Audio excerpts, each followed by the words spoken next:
본문은 마태복음 4장 1에서 11절입니다. 오늘 마귀의 공격을 이기신 예수 그리스도를 제목으로 말씀 전하기를 원하는데요. 네, 말씀 펴주시기를 바랍니다. 마태복음 4장 1에서 11절이고요. 네. 이제 방학이 슬슬 끝나가죠. 네, 신입생들은 학교 처음 갈 거고 기대감이 좀 있을 것 같습니다. 그리고 지난 2주 동안 출석률이 또 저조했었는데 조금씩 나아지는 것 같아요. 계속해서 더 많이 참석했으면 좋겠습니다. 다 펴셨으면 마태복음 4장 말씀 전하겠습니다. 여러분, 이번 한 주를 살아가면서 우리가 약한 육신을 입어서 아니면 사탄에게 유혹을 당해서 죄에 짓고 싶은 그런 마음이 드는 경우가 있었을 거예요. 그 죄에 짓고 싶은 마음이 성령님의 도우심으로 죄를 짓는 데까지는 가지 않았을 수도 있고요. 반대로 그 유혹된 마음이 더 커져서 아쉽게 죄를 지은 경우도 있었을 겁니다. 그리고 부지 중에 짓는 죄를 포함하면은 나는 구원을 받았지만 어쩔 수 없는 죄인이다라는 패배감이 마음에 또 자리 잡을 수가 있습니다. 그러나 이런 생각을 길게 하는 것은 좋지 않죠. 하나님께서 예수님을 통해서 우리를 의인으로 봐주시는 것을 생각하면서 지금 내 몸은 약한 육체지만 더 하나님께 영광 돌릴 수 있게 되는 것을 사모를 해야 합니다. 구원받은 사람이라면 이렇게 약한 육체로 살아가면서 점점 예수님 모습을 닮아가는 그 성화의 과정이 필요합니다. 그런데 성화에는 조금 더 어려운 점이 있어요. 우리 육체가 연약한 것만 가지고도 성화가 힘든데 사탄의 공격까지 있을 수 있습니다. 오늘 그 예수님이 사탄에게 공격받으시는 그 장면이 나오거든요. 그래서 오늘 본문에서 오늘날에도 이 땅에서 역사하고 있는 사탄이 2000년 전에 예수님을 어떻게 무너뜨리려고 했는지, 그리고 그 공격을 예수님은 어떻게 이기셨는지를 살펴보고 우리가 예수님의 승리를 마음에 두어서 우리 청년들이 더 예수님 닮게 되기를 원합니다. 마태복음 4장 1에서 11절을 읽으려고 했었는데 조금 내용이 길어질 것 같아서 미리 제가 카톡으로 말씀드렸죠. 다 읽으셨죠? 네. 그러면 읽는 것은 넘어가도록 하겠습니다. 오늘 본문은 마태복음 4장 1에서 11절, 마귀의 공격을 이기신 예수 그리스도가 제목입니다.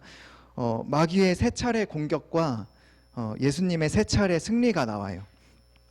순서대로 살펴보기를 원하고 저는 오늘 본문의 세 가지 공격과 승리로 이것을 나눠봤어요. 1에서 4절로 육신에 대한 공격과 승리, 5절에서 7절은 관계에 대한 공격과 승리, 8에서 10절은 인성에 대한 공격과 승리입니다. 마귀는 예수님의 약해진 육신에 대해서, 그리고 하나님과의 관계에 대해서, 그리고 예수님의 인성에 대해서 차례대로 공격을 했고요. 예수님은 이 공격을 모두 승리하셨습니다. 네, 공격과 승리를 보기 이전에 먼저 우리가 미리 알아둬야 할 것이 있어요. 우리가 막연하게 생각하기로는 예수님은 성자 하나님이시잖아요. 그래서 시험을 당하는 것이 되게 쉬운 것, 이길 만한 것, 이렇게 생각할 수가 있거든요. 근데 그렇지 않았을 거예요. 예수님은 우리처럼 한계가 있는 몸을 입으셨어요. 예수님이 당하는 시험이 우리가 당하는 시험이랑 비슷한 수준이었을 거예요. 우리가 당하는 시험이 어떤가요? 마귀가 자신을 철저히 숨기죠. 그리고 자기가 마치 선인 것처럼 위장을 합니다. 그리고 우리에게 무엇인가가 필요하다라고 말을 해요. 그리고 혼자 그것을 곰곰이 생각을 해보면 진짜 필요한 것 같아요. 그렇게 우리는 죄를 짓게 되거든요. 예수님께서도 이 시험을 당하실 때 비슷하게 당하셨을 거예요. 그리고 지금의 우리보다 육체적으로 필요한 것이 훨씬 더 많은 상태셨어요. 그래서 더 유혹이 심하셨을 겁니다. 자, 그러면 예수님의 시험 당하신 것을 하나씩 살펴보겠습니다. 첫 번째는 육신에 대한 공격과 승리입니다. 1절에서 4절이고요. 육신에 대한 공격을 한번 볼게요. 1절을 보면은 1절 읽겠습니다. 그때 예수께서 성령에게 이끌리어 마귀에게 시험을 받으러 광야로 가사. 이 장면이 일어난 시점이 그때, 초반에 그때라고 나옵니다. 이때가 언제인지는 이전 장에 3장에 보면은 예수님은 세례 요한으로부터 세례를 받으셨어요. 16절에서 성령님이 예수님에게 임하셨고 그때 그 다음을 의미를 합니다.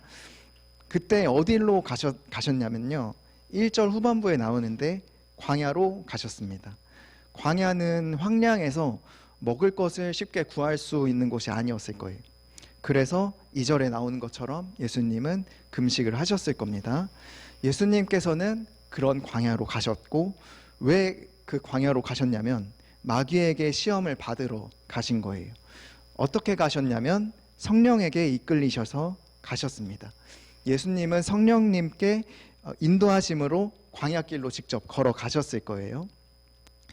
여기서 마귀에게 시험을 받으러라는 이 표현이 조금 어색하게 들리실 수 있어요. 예수님께서는 하나님의 아들이신데 왜 하나님보다 열등한 존재인 마귀에게 시험을 당하셔야 하는가, 이런 생각이 드는 거죠. 그래서 그런 것 같아요. 하나님께서는 근데 시험을 즐기는 분이 아니신데, 욥기를 보면 하나님께서 사탄에게 시험을 허락하시는 장면이 나옵니다. 시험을 하도록 허락하시는 장면이 나와요. 그때 욥을 신뢰하셔서 사탄에게 허락을 하셨습니다. 예수님이 받으시는 이 시험도 하나님께서 주권적인 어떤 목적을 이루시기 위해 예수님을 사탄에게 시험 받도록 허락하신 것으로 우리가 이해를 할 수 있습니다. 어떤 목적으로 그렇게 하셨을까요? 아마 비슷할 거예요. 다른 더 고상한 이유도 있을 수도 있지만, 예수님께서 사람의 몸을 입고 사탄에게 승리를 얻는 것, 그것 자체로 하나님께 영광이 되는 것이었기 때문에 하나님께서는 이 시험들을 예수님에게 허락하셨습니다. 자, 정리를 하면은 예수님께서 성령에게 이끌리셔서 하나님께서 허락하신 마귀의 시험을 받기 위해 광야로 가신 겁니다. 그런데 사탄은 바로 나타나지를 않았어요. 2절을 보면은 40일을 밤낮으로 금식하신 후에 줄이신지라. 예수님은 40일 동안 먹지를 못하셨고요, 굉장히 배가 고픈 상태셨습니다. 여기 줄이신지라라고 나오니까 되게 뭔가 쉬워 보여요, 표현이. 근데 엄청 배가 고프신 거죠. 쉬운 성경에서는 매우 배가 고팠습니다 라는 표현으로 했습니다. 40일 동안 금식은 저는 안 해봤지만 아마 정말 어려운 것 같아요. 옛날에 정치인들이 툭하면 이제 금식한다고 텐트 치고 그랬던 게 기억이 났는데, 그런 금식이 아니고 그 사람들이 이제 몰래 먹게 되는 거죠. 근데 예수님은 그런 게 아니고 정말 아무것도 먹지 못한 상태로 이제 금식을 하신 겁니다. 혹시 금식해 보신 분이 계신가요? 얼마나 하셨? 15일 정도 하셨나요? 10일? 5일 정도도 아마 엄청 힘들 것 같아요. 저는 하루 넘게 안 해봤는데, 왜냐하면 저는 한 끼만 건너뛰어도 되게 예민해져가지고, 안 그래도 약한 몸이라서 밥을 먹어야 죄를 안 져요, 덜 져요. 그래서 이번 주도 한번 조금 늦게 먹었더니 아내와 조금 트러블이 있었습니다. 네, 그런데 예수님께서는 40일 동안 정말 뭐 하나도 안 드신 그런 상태셨던 거예요. 이것이 사탄의 시험을 이기기 더 힘든 그런 조건이었을 겁니다. 그런 상태에 계실 때 사탄이 3절에 등장을 합니다. 3절입니다. 시험하는 자가 예수께 나와서 이르되 네가 만일 하나님의 아들이거든 명하여 이 돌들로 떡덩이가 되게 하라. 시험하는 자는 사탄입니다. 마귀, 시험하는 자 이렇게 나오는데 다 사탄을 의미를 합니다. 시험하는 자가 드디어 예수님에게 나왔습니다. 시험하는 자가 어떤 모습으로 나왔을까요? 누가 보더라도 사탄이다, 내가 사탄이다, 이렇게 나왔을까요? 그렇지 않았을 것 같아요. 사탄은 매우 자연스럽게 나와서 하와에게, 창세기에 하와에게 했던 것처럼 예수님을 확실하게 속이고 싶었을 거예요. 사탄은 예수님이 이 땅에 오신 그 목적을 무의미하게 만들고 싶었을 거예요. 그래서 사탄은 최대한 자연스럽게 하고 나왔을 겁니다. 나와서 대화를 시작하는 거예요. 3절 뒷부분에 보면은 이르되 네가 만일 하나님의 아들이여든 명하여 이 돌들로 떡덩이가 되게 하라. 내가 만일 하나님의 아들이여든 명하여 이 돌들로 떡덩이가 되게 하라. 예수님은 하나님의 아들이 맞으시고요. 그리고 명령해서 돌이 떡이 되게 하실 수 있으셨습니다. 여기에 만일이라고 나오잖아요. 그래서 이게 마치 조건문으로 사탄이 의심하고 있는 것처럼 느껴지는데 원어의 의미로는 참되다고 생각하는 것에 붙이는 만일이에요. 그래서 자연스럽게 하자면 그러므로라고 이해하는 것이 조금 더 자연스럽습니다. 사탄도 예수님이 하나님의 아들이라는 사실을 알고 있었던 거예요. 그리고 사탄은 예수님께서 돌들로 떡덩이가 되게 하실 수 있는 능력도 이미 가지고 있다는 것도 알고 있었어요. 그러니까 예수님께서 원하셨다면 사탄을 만나기 전에도 돌을 떡으로 바꾸셔서 드실 수가 있으셨던 거예요. 원하셨다면 다른 더 큰 이적들도 행해서 다른 걸 바꿨을 수도 있겠죠. 그렇게 드실 수도 있었던 겁니다. 마태복음 26장 53절 보면은 예수님은 심지어 12군단 더 되는 천사도 부를 수 있다고 그렇게 말씀을 하셨어요. 그러나 이때도 그때도 자신을 위해서는 그 능력을 사용하시질 않았던 겁니다. 왜냐하면 그것이 예수님 자신에게 가장 중요한 분이신 하나님에게 영광이 되는 것이 아니었기 때문이에요. 그런데 사탄이 이제 그렇게 해보라고 합니다. 예수님이 돌을 떡으로 한번 만들기만 하면요, 인간적으로는 이 앞에 있는 사람한테, 이 앞에 있는 자한테 내가 하나님의 아들임을 쉽게 이렇게 증명할 수가 있어요. 그래서 인정받을 수 있고, 그리고 이게 떡으로 바뀌니까 내가 먹어서 배를 채울 수가 있잖아요. 그래서 할 만한 이유를 찾자면 충분해 보이는 거예요. 사람의 지혜로는. 그런데 이렇게 생각하게 되는 거죠. 그래, 보여주지 뭐, 이렇게 생각을 하게 되는 거예요. 이렇게 반응할 수도 있었는데 예수님은 전혀 그렇게 하지를 않으신 겁니다. 예수님은 자신의 모든 욕구보다 하나님의 영광을 가장 중요하게 생각하셨기 때문에 그것을 거절을 하셨습니다. 4절에 예수님의 그 대답이 나옵니다. 4절, 예수께서 대답하여 이르시되 기록되었으되 사람이 떡으로만 살 것이 아니요 하나님의 입으로부터 나오는 모든 말씀으로 살 것이라 하였느니라 하시니. 예수님의 그 세 번의 대답은 모두 신명기 말씀을 인용하셨어요. 여기 말씀은 신명기 8장 3절인데, 신명기에서 모세가 이스라엘 백성에게 하나님만을 섬겨야 너희가 복을 얻을 것이다 라는 얘기를 이제 계속해서 명령을 하는 그 구절들 사이에 있어요. 이 구절이 있습니다. 신명기 8장 3절 읽어드리면, 너를 낮추시며 너를 줄이게 하시며 또 너도 알지 못하며 내 조상들도 알지 못하던 만나를 내게 먹이신 것은 사람이 떡으로만 사는 것이 아니요 여호와의 입에서 나오는 모든 말씀으로 사는 줄을 내가 알려 하심이니라. 그 당시에 이스라엘 백성들은 잘 몰랐겠지만 그들을 낮추시고 굶주리게 하시고 만나를 먹이신 것이 모두 하나님의 주권 아래에 있었던 거예요. 이스라엘 백성도 그 시험 가운데 있었던 거고요. 하나님께 믿음을 보이는 선택을 할 수도 있었던 거죠. 그러나 결과는 실패를 했습니다. 하나님을 믿는 것이 복의 근원이라는 것을 하나님께서 알게 하시려고 세상에 없던 그 만나를 주심으로 이스라엘에게 끝까지 하나님은 은혜를 베푸셨습니다. 그래서 예수님은 이 모든 것, 특히 여기 나온 낮추시고 굶주리게 하시고 먹이심, 이것들이 다 하나님의 주권 아래에 있다는 것을 아시는 거죠. 이 성경 말씀을 잘 알고 계신 겁니다. 그래서 이렇게 말하실 수가 있었던 거예요. 기록되었으되 사람이 떡으로만 살 것이 아니요 하나님의 입으로부터 나오는 모든 말씀으로 살 것이라 하였느니라 하시니. 사탄의 질문이 문자 그대로 보면은 되게 약해 보여요. 뭔가 예수님을 이렇게 걱정해 주는 것처럼 느껴지고, 그런데 그래서 이 공격에 대한 대답이, 예수님의 대답이 살짝 엇나간 거 아닌가라는 생각도 조금 들 수가 있어요. 근데 사탄은 걱정해 주면서 이렇게 한 게 아니고 실은 비꼬면서 얘기를 한 겁니다.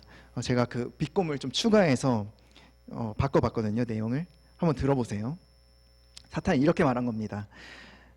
내가 하나님의 아들인데 왜 아무것도 못 먹고 있어?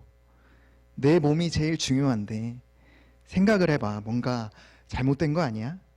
네가 이 땅에 와서 할 일이 얼마나 많은데 하나님은 아무 말씀도 없으시고 일단 뭐라도 좀 먹자. 하나님이 내게 돌들로 음식을 만들 능력을 주셨잖아. 그 능력을 일단 한번 사용해 보자. 이렇게 얘기를 하는 거예요. 그에 대한 예수님의 대답이 다시 한번 말씀드릴게요. 기록되었으되 사람이 떡으로만 살 것이 아니요 하나님의 입으로부터 나오는 모든 말씀으로 살 것이라 하였느니라 하시니였습니다. 다른 무엇보다 내 욕구보다 내 목숨보다 하나님을 더 중요하게 생각하고 하나님 말씀으로 사는 것이 복인 겁니다. 네, 그럼 두 번째, 관계에 대한 공격과 승리를 알아볼게요. 5절에서 7절에 나오는데 사탄은 하나님과 예수님 사이의 관계를 인정하는 것처럼 여기서 얘기를 하는데 실은 그 관계를 완전히 어그러뜨리기 위한 계략을 말을 합니다. 5절을 보시면 마귀는 예수님을 거룩한 성으로 데려다가 거룩한 성의 성전 꼭대기에 세웠습니다.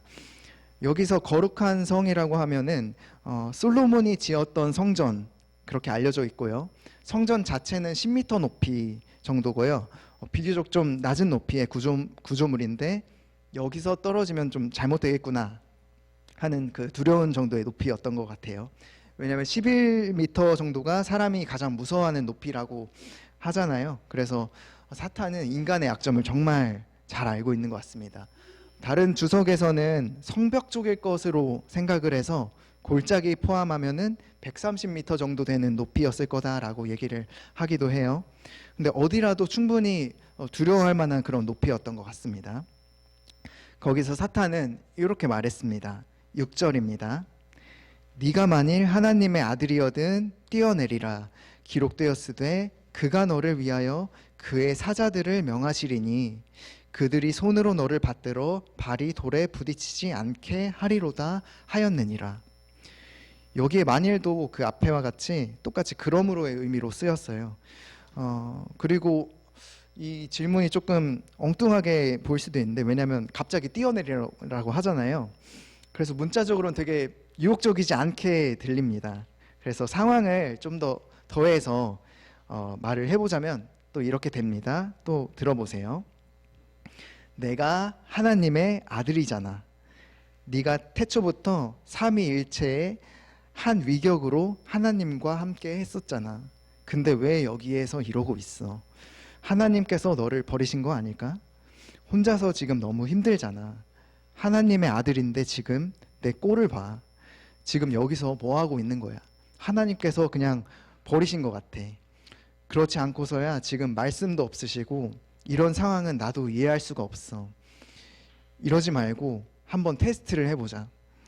여기서 한번 떨어져 보는 건데, 왜냐하면 성경에 이렇게 써 있잖아. 그가 너를 위하여 그의 사자들을 명하시리니 그들이 손으로 너를 받들어 발이 돌에 부딪히지 않게 하리로다 라고. 너에게 쓴 말이잖아. 너는 진짜 하나님의 아들이니까 이 테스트로 너는 하나님이 여전히 너와 함께 하신다는 것을 알 수 있을 거야 라고 말을 하고 있는 겁니다.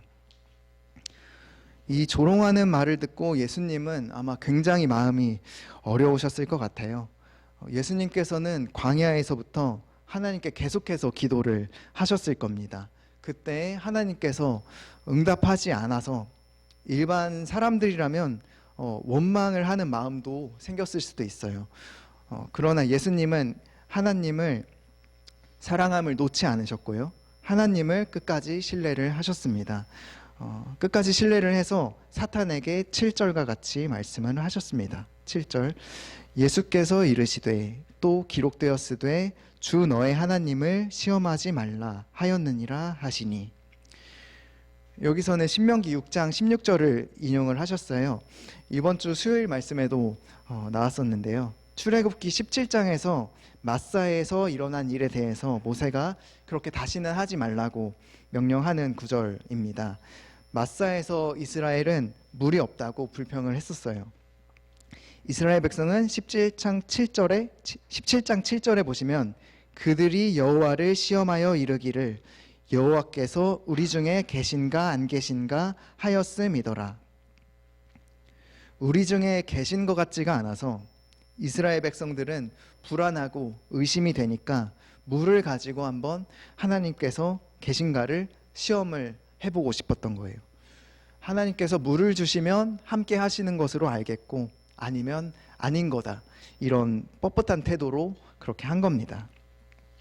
예수님은 이 구절을 정확하게 사용하셨어요. 그래서 어떠한 경우라도 하나님께서 그것이 좋은 것이든 나쁜 것이든 어떤 것을 허락하시더라도 또는 아무것도 허락하지 않으시더라도 하나님을 의심하지 않겠다, 그런 결심이 있으셨고요. 이렇게 말씀으로 또 한 번 승리를 하셨습니다. 여기서 세 번째 넘어가기 전에 짚고 넘어갈 부분이 있는데 6절을 보면은 사탄이 뭘 하고 있는지 보이시나요? 성경을 인용을 하고 있습니다. 사탄이 예언을 살짝 벗어나게, 여기서는 지금 꼭 이 말씀이 이루어져야 할 것처럼 얘기를 합니다. 이런 것을 볼 때 그 본래의 그 의미를 사탄은 알았을 거예요. 그리고 이것을 이렇게 잘못 해석하면 이만큼 의미가 벗어나는구나 라는 것도 다 알고 있을 겁니다. 네, 그렇게 우리가 충분히 생각을 할 수가 있어요. 그래서 우리도 조심을 해야 됩니다. 우리가 성경을 오해하지 않도록 노력을 해야 되고요. 내가 이렇게 열심히 이제 생각을 해서 내 상황에 이 말씀이 더 나한테 의미가 있어졌다 하더라도 만약에 문맥상에 이것이 말이 안 되는 그런 본래의 의미를 벗어나는 것이라면 그 생각을 과감하게 버릴 수 있어야 되고요. 하나님께서 기록한 본래의 의도대로 그 순수한 가르침을 우리가 사모를 해야 됩니다.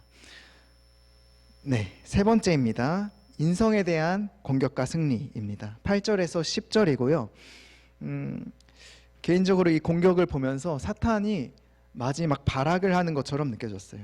8에서 10절을 읽겠습니다. 마귀가 또 그를 데리고 지극히 높은 산으로 가서 천하 만국과 그 영광을 보여 이르되 만일 내게 엎드려 경배하면 이 모든 것을 내게 주리라. 이에 예수께서 말씀하시되 사탄아 물러가라. 기록되었으되 주 너의 하나님께 경배하고 다만 그를 섬기라 하였느니라. 8절에서 마귀가 또 예수님을 다른 곳으로 옮겼고요. 이번에는 매우 높은 산으로 갔습니다. 사탄이 예수님을 끌고 갔을지 아니면 올라가게 했을지 이것은 정확히 알 수는 없지만 제가 그냥 생각하기로는 이 마귀는 육체의 연약함을 더 가중시키고 싶었기 때문에 왠지 그냥 올라가게 했을 것 같습니다. 왜냐하면 높은 산은 힘들잖아요. 그래서 예수님은 40일 동안 아무것도 못 드셨고 하니까 더 육체적으로 힘든 상태가 되기를 원했을 것 같습니다. 그리고 이제 매우 높은 곳에 다다라서 그곳이 경치가 좋았겠죠. 다른 곳보다 더 위에 있었던 곳이었을 거예요. 높은 산이었을 겁니다. 그리고 천하 만국과 그 영광이 다 이제 눈에 들어오는 위치에서 그것들을 내려다 보셨을 거예요. 그렇게 보고 있는데 사탄이 옆에서 이렇게 말을 하는 겁니다. 만일 내게 엎드려 경배하면 이 모든 것을 내게 주리라. 여기서는 아까처럼 그 만일이 조건문이 그러므로처럼 쓰이지 않았고요. 우리가 아는 그 조건문을 사용했어요. 그래서 사탄은 그 전 공격에서는 예수님이 하나님의 아들이신 사실도 인정을 했고 말씀들도 인용을 하면서 최선을 다했는데 꿰어내기가 어려웠던 거죠. 그래서 사탄은 우리 육체의 약한 부분, 우리 육체가 항상 무엇인가 필요하잖아요. 그것을 알고 모든 것을 더 채워주고 그 이상으로 해주겠다라고 얘기를 하는 겁니다. 예수님께서는 사람의 몸을 입으셨으니까 육체의 필요가 분명히 있으셨거든요. 그래서 사탄이 말하는 것이 무슨 말인지 아셨을 거예요. 그리고 모든 은혜가 하나님께로부터 오는 것을 또 알고 계셨을 거예요. 근데 이 앞에 있는 자가 그것을 다 주겠다고 하는 겁니다. 풍성하게 주겠다고 하는 겁니다. 이렇게 생각을 해보면 이분이 하나님인가? 이런 생각도 들 수가 있었을 거예요. 헷갈리게 했을 겁니다. 그래서 사탄이 아담과 하와를 깨어낼 때처럼 이렇게 공격을 하는데 선악과를 그냥 한번 먹어보라라고 하잖아요. 그 게임과 굉장히 비슷하게 지금 하고 있는 거예요. 그때도 네가 이것을 먹으면 이렇게 좋고 이렇게 좋을 거다. 하나님과 같이 될 거고 죽지 않을 거고 모든 것을 얻을 것처럼 그렇게 얘기를 했었는데 여기서도 비슷하게 좋은 거야. 내가 하나님일 수도 있으니까 한번 절해봐 라고 얘기를 하는 겁니다. 그러나 하나님께서는 우리가 그냥 필요하다고 주시는 분이 아니에요. 모든 것이 하나님의 영광이 되어야 그것을 때에 따라 허락하시는 분이십니다. 그것을 예수님은 또 아셨어요. 그래서 이렇게 말씀을 하셨습니다. 10절에 사탄아 물러가라. 기록되었으되 주 너의 하나님께 경배하고 다만 그를 섬기라 하였느니라. 이렇게 퍼주겠다라고 하는 것이 분명히 사탄이라는 것을 아셨던 거죠. 이 세 번의 공격들을 통해서 예수님은 지금 이 앞에 있는 자가 사탄이구나, 세상 임금의 사탄이구나 라는 것을 알아채신 겁니다. 예수님은 분명히 아셨어요. 이 사탄이 모든 필요를 채워줄 수 없다라는 것을 아셨습니다. 사탄은 우리의 영적인 필요도 채울 수 없어요. 그리고 다른 우리가 원하는 것들도 줄 수가 없습니다.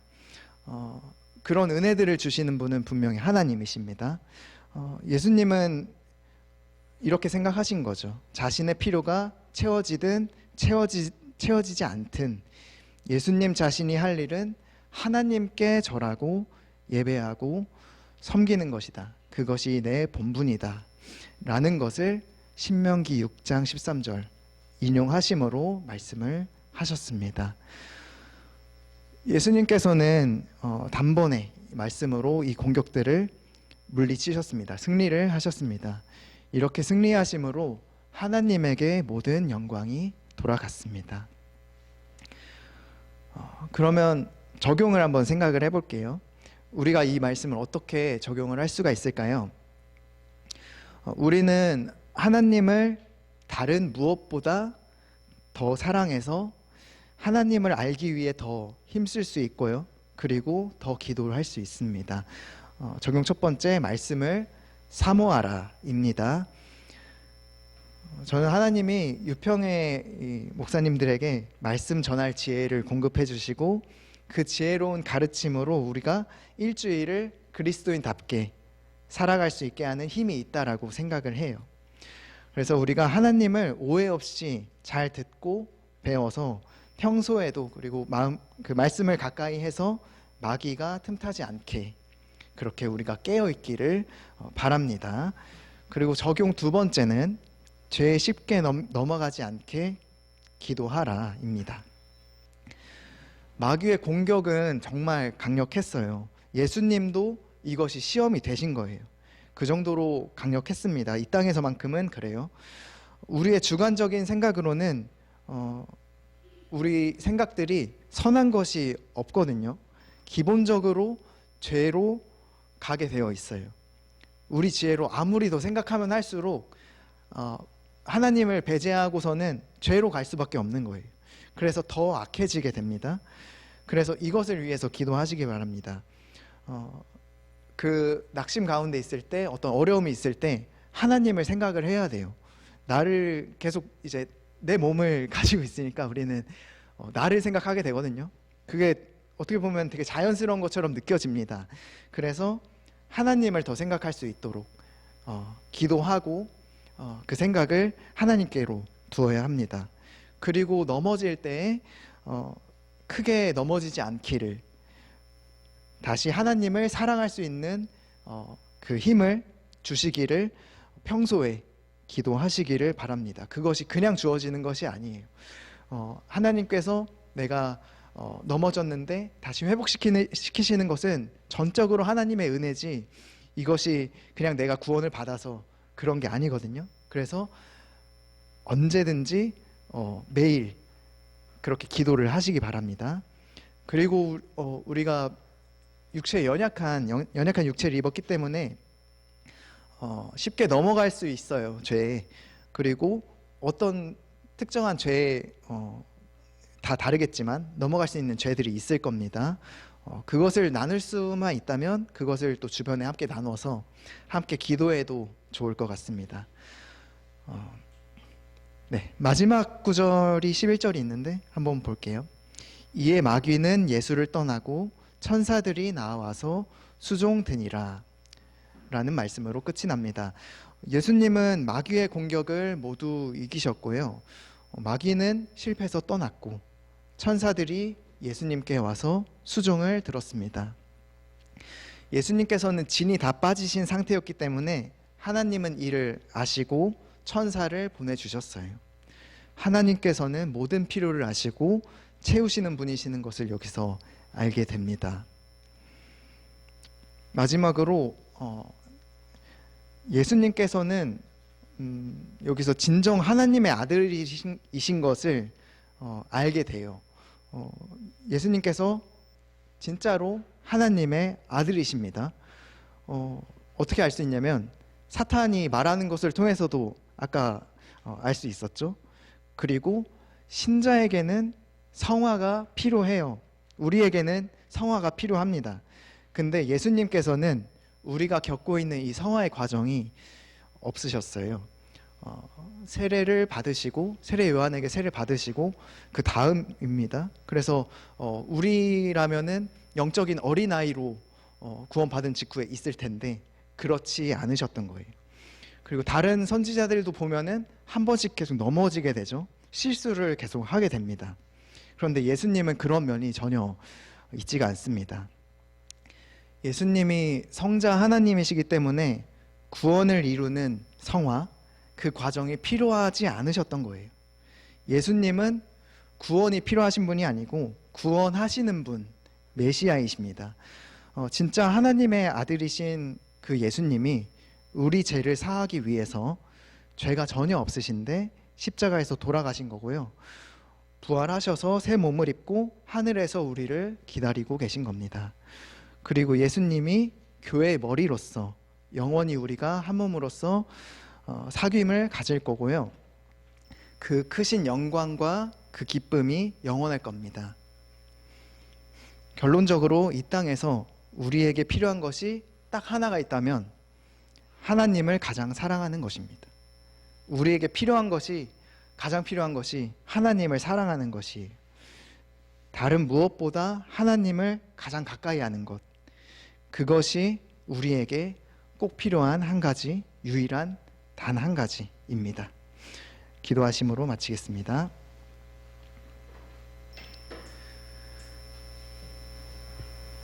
하나님 아버지, 감사드립니다. 오늘 예수님께서 이 땅에 오셔서 사탄에게 시험을 당하시고 그 시험을 능히 이기시는 그 장면을 보게 됩니다. 이 땅에 오실 이유도 없으셨고 사탄에게 시험 받으실 일도 없으셨고 연약한 육체를 입고 죽으실 이유도 없으셨는데 우리 죄로 인해서 우리 죄를 사하시기 위해서 그 몸을 희생하신 것을 생각해 봅니다. 우리가 그 예수님의 승리를 보면서 어떻게 하나님을 사랑하는 것이 우리에게 옳은지 그것을 알길 원하고 배우길 원합니다. 그 예수님의 살아가신 그것을 보면서 우리도 예수님처럼 닮아가는 그 성화가 계속해서 있기를 원합니다.